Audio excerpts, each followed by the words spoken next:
السلام علیکم ورحمۃ اللہ وبرکاتہ۔ پیارے بھائیوں اور پیاری بہنوں، خوش نصیب ہیں وہ لوگ جن کے گھروں میں بیٹیوں کی چہچہاٹیں ہیں، بیٹیوں کی کھلکھلاہٹیں ہیں، ہنسیاں ہیں، جو بیٹیوں کی دولتوں سے مالا مال ہیں۔ آج کے اس افراتفری اور بھاگ دوڑ کی دنیا میں لوگ بیٹیوں کو اپنا بوجھ سمجھتے ہیں، حالانکہ بیٹیاں کیا ہیں؟ حقیقت یہ ہے کہ دوزخ کے لیے ڈھال ہیں بیٹیاں، اللہ کی رحمت ہیں بیٹیاں۔ اسلام کے اندر ان کی بڑی عزت اور بیٹیوں کی پرورش پر جو بشارت اور خوشخبریاں ہیں اس کا اندازہ نہیں لگایا جا سکتا ہے۔ آئیے یہ حدیث رسول صلی اللہ علیہ وسلم دیکھتے ہیں جو ام المومنین عائشہ صدیقہ رضی اللہ تعالی عنہا سے مروی ہے۔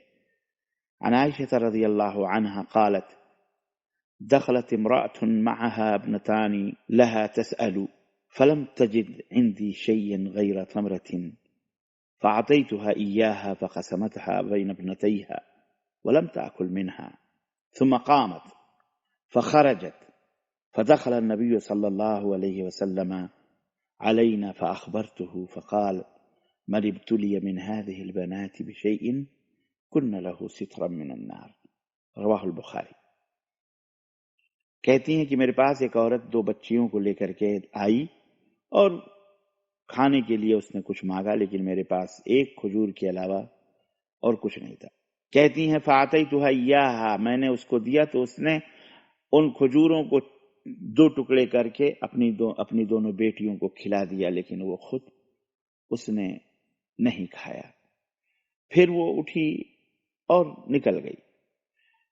تھوڑی دیر کے بعد نبی کریم صلی اللہ علیہ وسلم آئے تو میں نے اس واقعے کی خبر آپ صلی اللہ علیہ وسلم کو دی تو آپ نے فرمایا کہ ان بیٹیوں کی وجہ سے کوئی اگر آزمایا گیا، کسی مصیبت سے کسی پریشانی میں مبتلا کیا گیا تو یہی بیٹیاں کن لہ سترا من النار، دوزخ میں ڈھال بن جائیں گی اس بندے کے لیے، چاہے وہ مرد ہو یا عورت ہو، جو بھی۔ تو اس آزمائش کی وجہ سے اس میں صبر کیا اس نے تو اللہ تعالیٰ اس کو ان بچیوں کو نجات کا ذریعہ بنائے گا۔ یہ حدیث صحیح بخاری کی ہے۔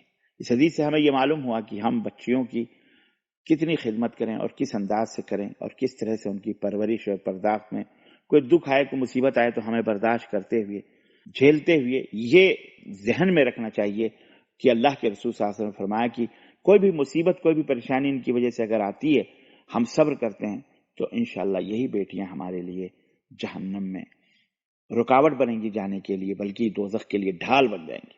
اللہ تعالی ہمیں اپنے بچیوں سے محبت کرنے اور ان کی پرورش کرنے، ان کی خدمت کرنے کی توفیق عطا فرمائے۔ آمین یا رب العالمین۔ وصلی اللہ علی نبینا محمد وعلی آلہ وصحبہ اجمعین۔ والسلام علیکم ورحمۃ اللہ وبرکاتہ۔